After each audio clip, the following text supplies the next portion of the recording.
Vaginal births commonly end with a tear and occasionally with an episiotomy. Learning how to treat and recover from this can make the postpartum recovery time go a lot more smoothly. I'm Maureen Mason, physical therapist specializing in pelvic therapy and treating postpartum women, and you're listening to Newbies. He's gorgeous.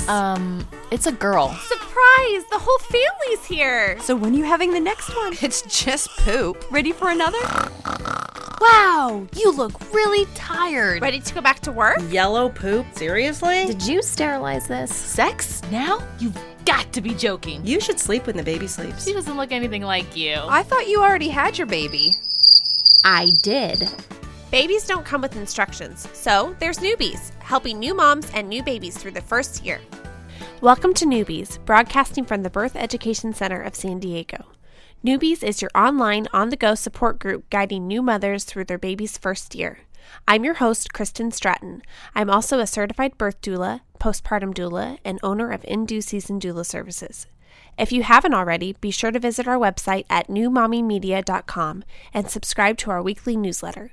You can also subscribe to our show through iTunes, so you'll automatically get new episodes when they're released. Sunny's here to tell us about other ways you can participate in our new show. Hey everybody, thanks so much for listening to Newbies today. We have a few ways that you can participate in the show. Newbies has a Facebook page, we have a Twitter page, and we're always posting different articles that we see, different conversations that we're having here in the studio, so be sure to visit those pages, like them, follow them for the latest information on Newbies. Also, if you want to be part of the actual podcast, you can do that in a couple different ways. We have a couple segments that we're always looking for people to participate in. One is called our Ask the Experts segment. And that is where you can ask our experts any questions you have. I'm sure you have a lot being a new mom, so feel free to submit your questions through our website at newmommymedia.com and we'll get them answered. And another one is an oops, we call it like mama oops. It's the stuff that happens, the funny stories that you have as a new mom that happen to you and your baby where you're like, oh, this is going down in the record books as a funny situation. If you have those kind of funny stories you want to share on our show, you can do the same thing. Go to our website, send us an email. We also have a voicemail line that you can call, so no one's actually going to pick up the phone. You just leave a message and we'll use your recording on the show. And the number for that is 619-866-4775. So today I'm actually going to be participating in our conversation. So I'll go ahead and introduce myself as a panelist and then we'll learn more about the other people in the room. So I'm Sunny. I'm producing today's show. I'm also the owner of New Mommy Media, which not only produces Newbies, but Parent Savers, Preggy Pals, Twin Talks, and the Boob Group. And I have 4 children of my own.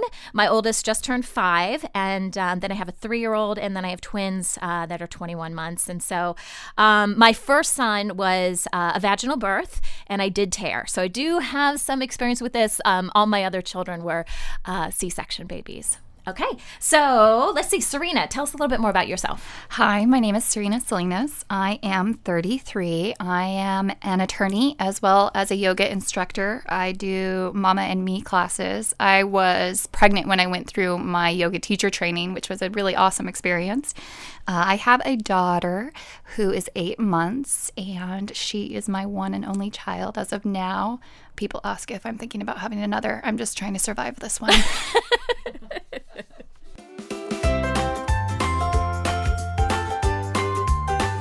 Okay, so before we kick off today's show, I found a news headline that I thought was really interesting. It's actually a visual headline, and I posted it to our Facebook page so you guys can check it out. But there's a photo that is going around the internet, and it's of a mother who just had a C-section, and her newborn is laying just below her C-section line and is cuddled up right next to the mother. And over 11 million people have viewed this picture on social media, and it's getting a lot of good feedback, but at the same time, there are some people that don't appreciate the photo as much as others. It's been liked on Facebook by nearly 200,000 people. The people that appreciate it or are moms that either have had a C-section or had a birth that maybe didn't necessarily go their way, but they can appreciate the birthing process, and however you get your baby out, you get your baby out. And, you know, in this particular situation, the baby, it had to come via cesarean. It was a situation where a cesarean saved the baby's life. And so that's why the mother wanted to capture capture this image. It is a black and white image, I should say, because sometimes that comes off a little more artistic than color images, and sometimes people aren't offended as much by black and white. But yeah, so I wanted to show you guys this image, get your take on it. The people that don't like it are calling it pornography. It does show pubic hair. Okay, and it is in an area, I know, woo! And it is in an area of the body that is very sexualized in our society, but it's also an area of the body where babies come out. So anyways, let's start, I guess, with Maureen. What do you think about this image, Maureen? I think it's a beautiful picture because there's the area of the womb with the incision that's healing well, and the baby's head is resting against what I recognize as a pubic symphysis, the pelvic bone. And the baby has almost a little smile, and the skin just looks skin to skin, baby to mom. There's nothing showing that would be distasteful. I think it's a beautiful, nurturing picture to me. Yeah. What do you think, Kristen? I think it's beautiful. I think it was well photographed, well done. And, certainly this is a part of mom coming to terms with how her baby was born. And this was a road to healing for her for both physically and emotionally. So while I can understand why this might be triggering for maybe moms who are not there yet with their belly bursts or maybe their traumatic vaginal births, I can see how this would bring up things that were upsetting to them. But we have to remember that everyone is in their own journey in their own place, and we all birth our babies differently. And so for this particular mom, this was a way for her to celebrate having a healthy baby and feeling proud and strong of what she went through to accomplish that goal. Well, first of all, I had a vaginal birth, and so the lens in which I'm looking at this photo is from that. But I would like to echo a lot of what Maureen and Kristen said, is that it's a beautiful photo to me. It's a beautiful photo for a number of reasons. One, just because I'm still in that mommy love bubble, and it's very touching. And if this is how this mother was able to end that particular journey and start the next journey of being a mother, and whatever was in that package, whatever emotions was in that package, you had indicated that the cesarean saved her baby's life, then I think that's really empowering. And I think that we should be respectful of that. She's being very vulnerable, sharing this image, sharing not only the image itself, but what the image represents, not only the sexual organs and but also all the emotion that comes with that. She may not have wanted a cesarean. She may have really wanted a vaginal birth. And so, as Kristen alluded to, this may have been the way in which she was able to take ownership of this journey. And so, to me, that takes a lot of courage and a lot of strength. And I respect that. I think that indeed was the case. I think she was going for a vaginal birth. But just the sheer power and the fact that, the cesarean saved her baby's life, I think she just wanted to be grateful and remember, further down the line about this important experience that she had. And so, all right. Thanks, ladies, for sharing your opinion.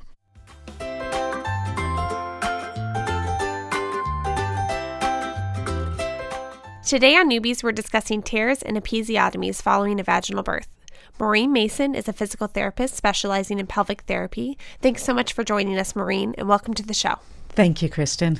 Maureen, when women come to see you to help recover from a vaginal birth, what problems are they typically experiencing? They're kind of in a state of bewilderment sometimes. Why are they in physical therapy? Because people tend to think of us as the shoulder, back, knee, that sort of thing.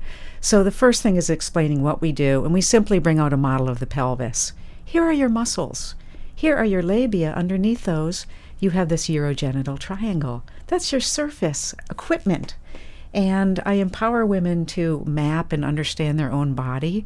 A woman cannot see her perineum, right? And a woman does not understand that these are muscles that have so many different functions. We do a lot of mapping of the perineum, where there's tenderness, where there's pain. There can be simply a little scar and it's a little uncomfortable, and we teach some myofascial release, do some selective soft tissue mobilization. Or it can be more extensive, and it can cause quite a bit of pain and need more care. Can you explain some of the physiology of the pelvis and the perineum and how they are affected during a vaginal birth? Yes.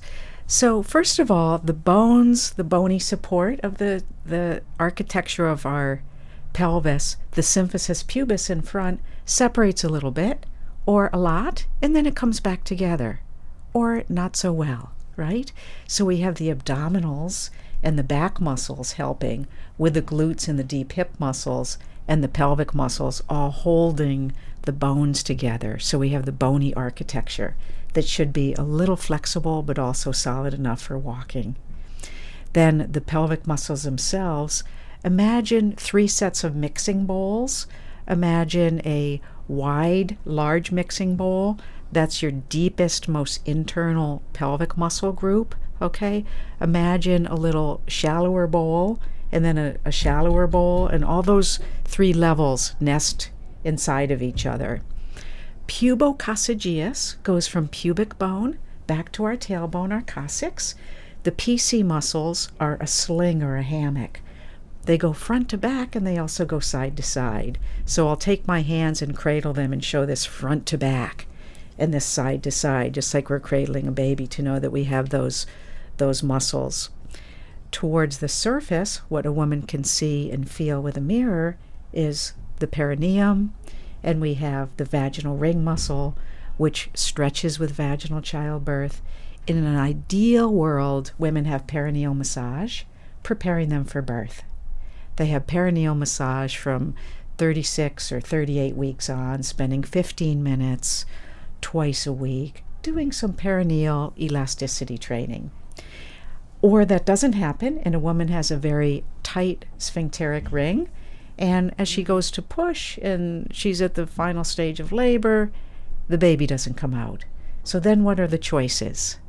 Tear, episiotomy, cesarean. And what are the various degrees of a perineum tear and also of an episiotomy? Sure.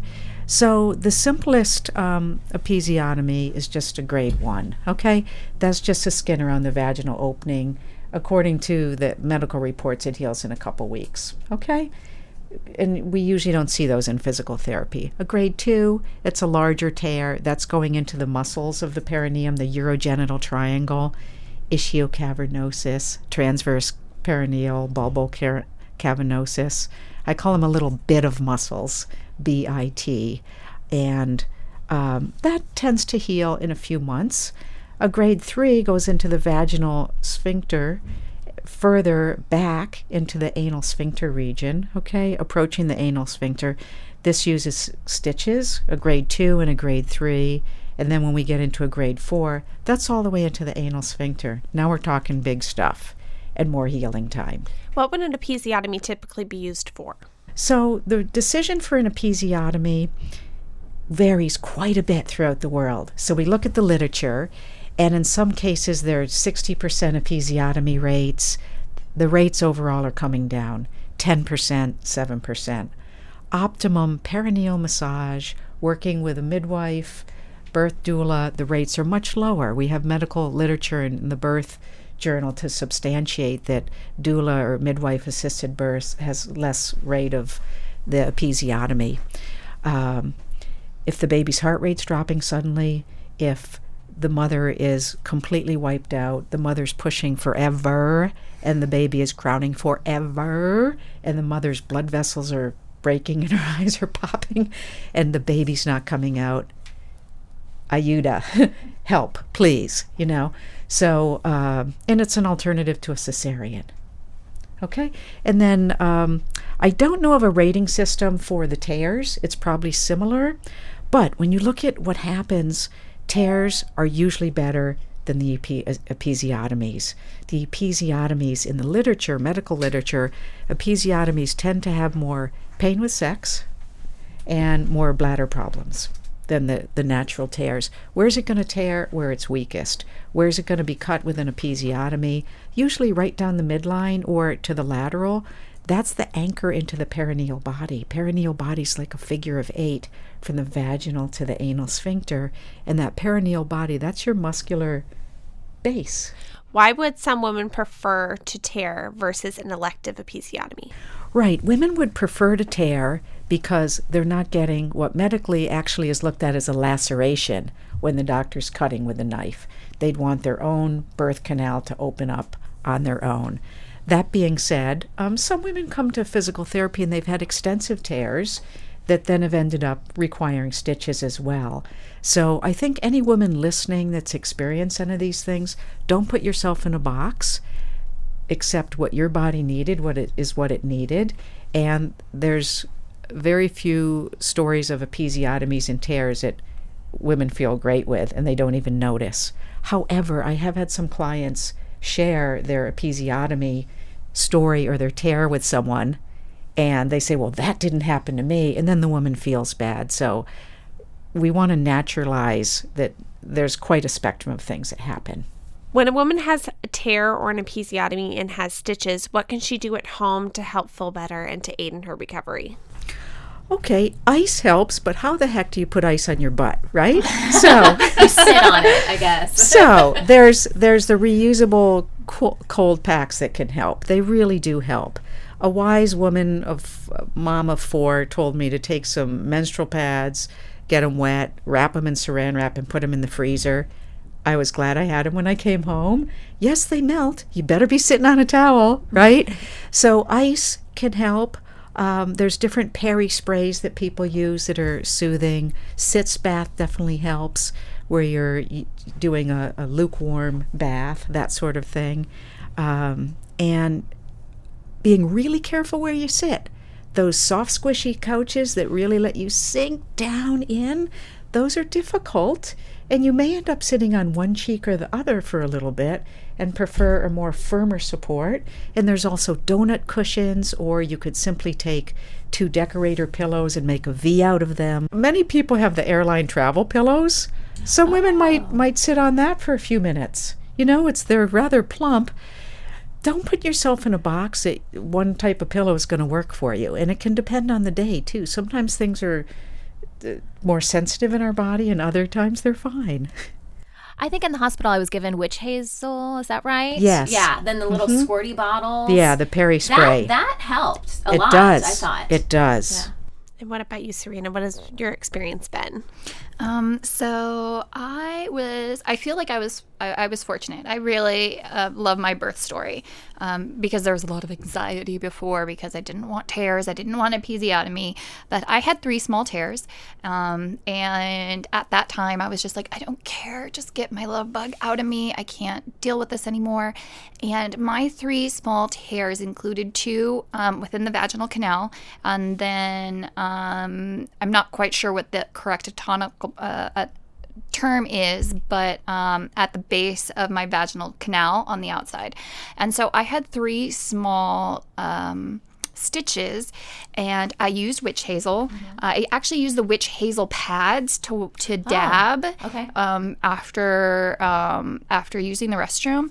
But when you, Maureen, was talking about the pillows, I actually used my daughter's boppy, the boppy that I had. I was like, oh man, I should have gotten 2 of these, one for me and one for my daughter, because the boppy was perfect for me. I was able to I was able to move it to whatever was sensitive on that day. My doula provided me with a tea as well that I used in a peri bottle. Wonderful. Immediately. So when I was at the hospital, we made some, and I used it for the first month and a half, and that was really helpful for me. So I tag teamed my tears with the witch hazel as well as the tea that I had. Wonderful. Yeah. As far as my experience is concerned, so I have 4 children, 3 pregnancies because I have a set of twins. But my very first birth that I had, my son, I had a 2nd-degree tear. I don't think they told me a lot about where it was. I know you're talking about in the canal. I don't think they told me that. I think what they were referring to is just on the outside. So it was painful, but like I said, I used the witch hazel, and I think it was a spray. Did they put it in a spray? Does anyone know? Like a spray, and then obviously those beautiful, whatever linen underwear they give you in the hospital. Those are really comfortable. They are kind of. They're you really never find them at comfortable. Victoria's Secret, but No. But yeah, and then they had these really long pads and stuff, and I just remember having to do that, multiple times, and it was kind of a lengthy process. But I continued to do that even after I left the hospital and I went home. My case is a little bit different because I had extreme incontinence after that birth. So I had a totally different aftercare experience simply because of that, because I had like no control over the urine that was coming out. And so, but I, did all the sitz baths that you were talking about. And that seemed to really bring a lot of comfort, just because when you have urine combined with a tear, it burns. is the worst burning feeling Burns, ever. yeah. And Sunny, thank you for sharing your story, because it's just, we have quite a spectrum in the room here of what women experience, and we are so good at keeping things private and being tough, and women actually suffer silently a lot with these things. It's true. Yeah. When we come back, we will continue our discussion about when to think about getting intimate with your partner after recovering from a tear or episiotomy. So stay tuned. We'll be right back.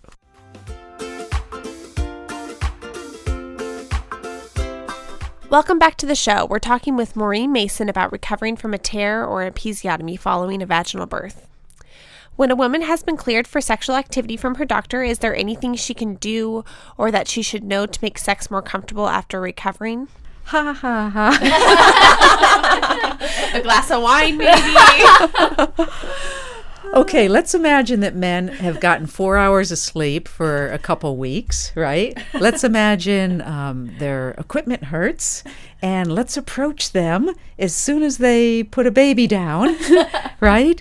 So nobody tells you, but things change. The woman has, you're juggling, right, with the husband and the baby, and your pelvic tissues, when you're nursing, you're not getting your estrogen and your progesterone, so the vag can hurt. The tissues can become tender. If, when we're nursing, we're not getting our cycle and we're not sleeping, the libido can disappear. So we love to talk about sex. It's a fascinating topic. But when a woman has no libido, that starts a problem right there. Okay? So sleep deprivation, sleep hygiene is number one for a woman having a good sex drive. And men loading the dishwasher, baby care, that sort of thing. Specific for the EPs or a tear site, lots of warm-up activity sexually, keeping clothes on, letting that natural lubrication happen, and then exploring different positions for comfort. What might have been comfortable in the past might not be comfortable now.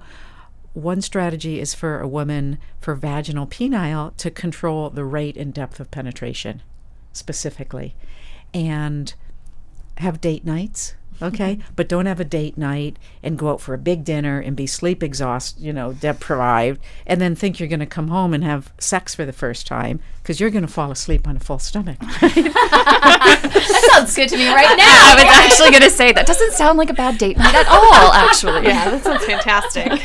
Sorry, honey. But we can also look at sexual intimacy as any touching or cuddling that is private and intimate between a couple, okay? So much we think of sex as one particular act, but really the sexologists, sex therapists consider a whole spectrum of activity that makes things more fun.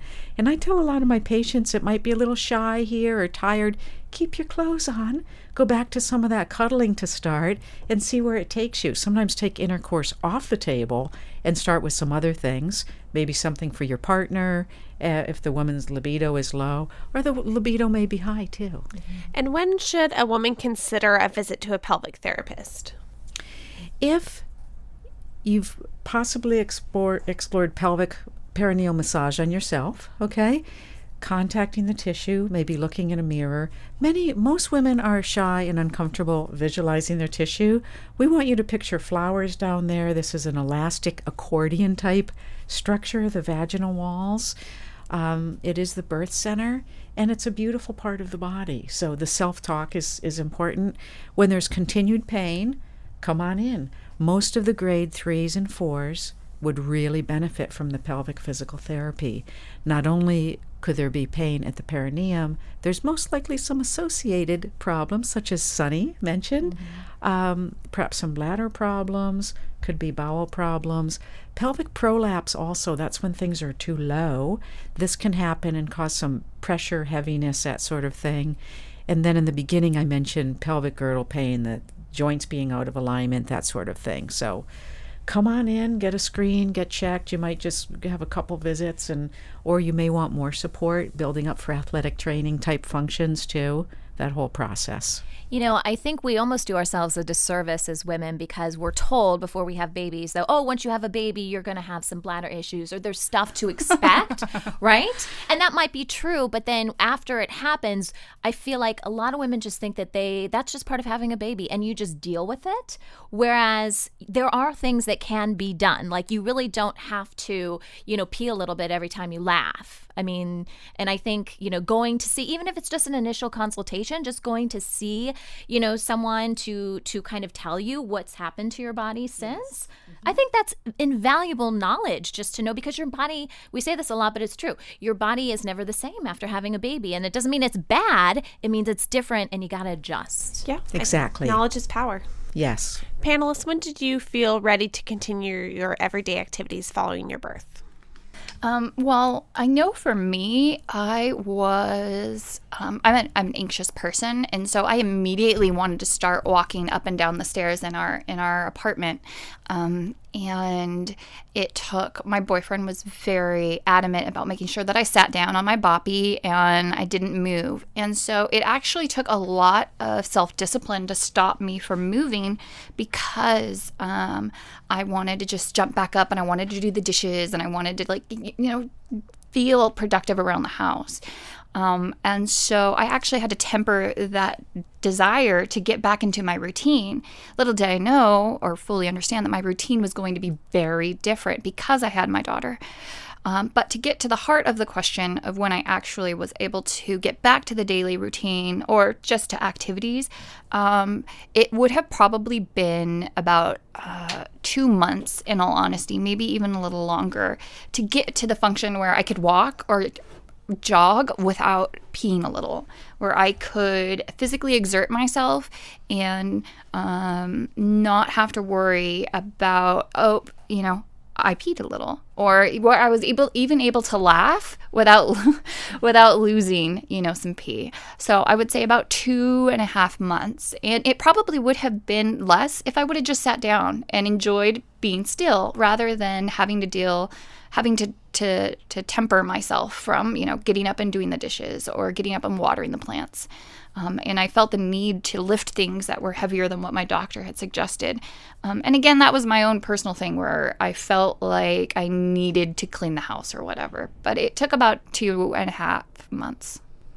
I think mine was different depending on the birth. Like with my first, I was just so flooded with what is going on with my body. People say you're supposed to pee a little, but I can't control anything. And then I was going to see a urogynecologist on a regular basis, and he was talking about surgery. So that first birth to me was I was just so focused on how do I feel somewhat normal, not even what can I accomplish. It's just, literally I was changing my newborn's diaper and then I was having to change my own diaper. I was seriously wearing Depends. It was crazy. So mentally I was just in a very weird, crazy place that I was really just trying to care for myself so I could care for my baby.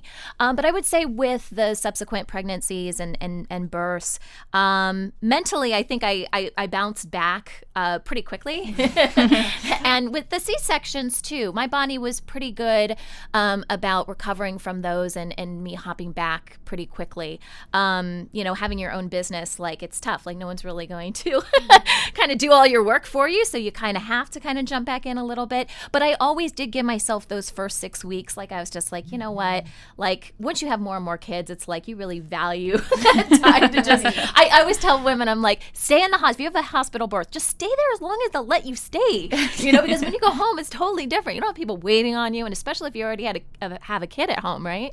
So I was pretty good about, holding off. But I would say, definitely for those first 6 weeks until you're able to see your OB or something like that, then that's kind of what I did, at least. Thank you so much, Maureen, and our lovely panelists for chatting with us today about recovering from tears and episiotomies. And for our Newbies Club members, our conversation will continue after the end of this show, as Maureen will share techniques about preventing and reducing the risk of tearing or needing an episiotomy. For more information about the Newbies Club, please visit our website at newmommymedia.com. Okay, it's time for a fun segment we have on the show, and it is called Baby Oops. And I love today's story. This comes from Jenny of New York. And Jenny says, when I brought my second son home, my oldest son was 3 years old. I was holding the new baby in front of me and talking. I said, "Aren't you hot to trot?" Suddenly, my normally calm 3-year-old hit the new baby upside his head. I was shocked. I put my baby down and drew the 3-year-old closer to handle the situation. His answer? "Mommy, he's not hard to chop." Thankfully, baby was not hurt and the 3-year-old was innocent. I'm very thankful they're very close even to this day. So Jenny, thanks so much for sending in this story. If you have a funny baby oops you want to share with our listeners, please send us an email through our website at newmommymedia.com. And you can also leave a voicemail for us. And the number to call is 619-866-4775.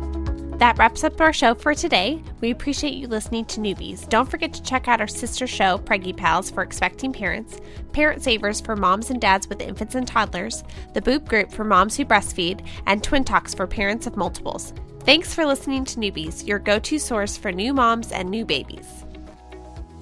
This has been a New Mommy Media production.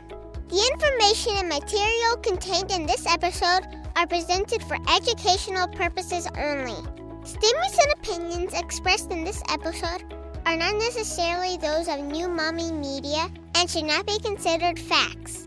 While such information and materials are believed to be accurate, it is not intended to replace or substitute for professional medical advice or care, and should not be used for diagnosing or treating healthcare problem or disease or prescribing any medication.